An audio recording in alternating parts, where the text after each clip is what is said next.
سلام سلام، مرحبا بكم في قناتي مطبخ فوزية. جبت لكم وصفة اليوم بيتزا بخبز التورتيلا. تجي بزاف الوصفة بنينة وميم طون ما ديرلكمش الوقت كي ما يكونش عندكم وقت. تقدروا تستخدموا هذه الوصفة غادي تعجبكم.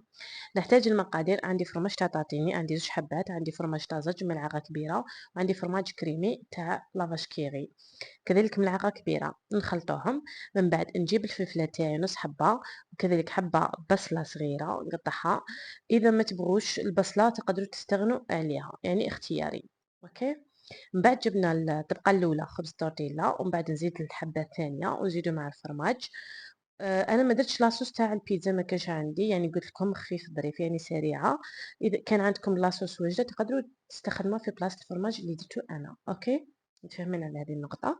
من بعد عندي زدت معاها الفرماج رابي، ونزيدو معاها بيان سور الزعتر، زعتر مطحون، يعني بيتزا ما تجيش بلا زعتر. انا بزاف نبغي زعتر بيتزا. ان شاء الله يعجبكم الفيديو تاع اليوم. متنسوش دعموني بجيم كومنتير بارطاج. ما لا خليكم نقول لكم باي باي.